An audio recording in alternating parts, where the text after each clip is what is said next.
Alison is also here today. She's looking at the international papers, starting in Israel. Papers gearing up, really, for the arrival of the American president, aren't they? They are, Stuart. Front page news in Israel. As you can imagine, a lot of those papers are rolling out sort of the press version of the red carpet for Donald Trump. We can see in the Jerusalem Post, their main headline is "Trump arrives amid great expectations." Now, one of those big expectations in particular, it's actually more of a desire, is that the president move the U.S. embassy to Jerusalem. Trump had said he wanted to move the embassy, but he's since gone back on those comments, so it's no longer expected. But it's become a point of contention between the two countries. And in its editorial, the center-right paper calls for Trump to make good on this campaign promise and relocate the embassy to Jerusalem. They also commend the president for his decision to visit the Western Wall, which previous U.S. presidents had refused to do since they consider it contested territory. Now, left-wing Haaretz is focusing on a different hope for Trump's visit. They want to see progress made on a peace deal. The paper's editorial is a message for the government to harness Trump's determination in order to draft a path to a diplomatic solution. And a solution for Haaretz involves two states. Now, as the paper points out, though, Trump has demonstrated that he doesn't really care what the deal looks like as long as there is one. That's really what's important to him. And because of that, he risks to upset both sides, as we can see in this cartoon. We can pull it up again. We have Trump telling Benjamin Netanyahu and Mahmoud Abbas will move the embassy to Jerusalem and the Western Wall to Tel Aviv. And now that first proposition, as you can imagine, upsets Abbas, and the second one upsets Netanyahu. So no one happy there. It's very easy to upset people in the Middle East, isn't it? Prime Minister Netanyahu, I mean, he already seems on edge. Israeli papers are actually reporting he became quite angry with several of his ministers who decided not to be there when Trump arrives. Yeah, Stuart, these ministers had found out that they wouldn't actually get to shake Donald Trump's hand, and so they thought, well, not worth it, skip the ceremony. That really upset Netanyahu. Now he is requiring that all ministers show up at the airport to greet Donald Trump. And the Times of Israel also reports that this arrival ceremony has been getting a lot of last-minute upgrades. And the paper says that the Israeli government seems to be trying to compete with the lavish reception Trump received in Saudi Arabia. Originally, he was only going to be greeted with a simple handshake. Now the paper says there are going to be kind of some other formalities thrown in there, and Netanyahu is even going to be giving a little welcome speech.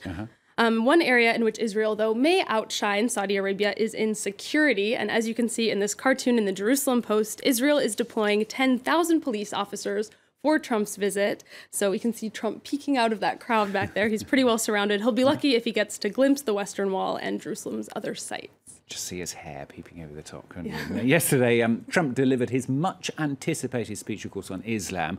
Alison's pulled some reaction out from the Arabic language press, haven't you? Yeah, I had some help from our colleagues over at the Arabic channel.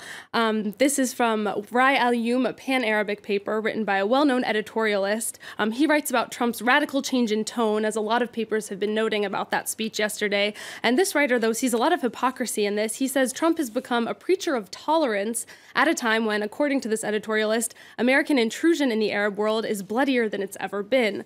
And he says yesterday's conference won't be the start of peace in the Middle East, as Donald Trump said it would be, but it will actually be the start of a war between Sunni and Shiite Muslims because of the way Trump really villainized Iran.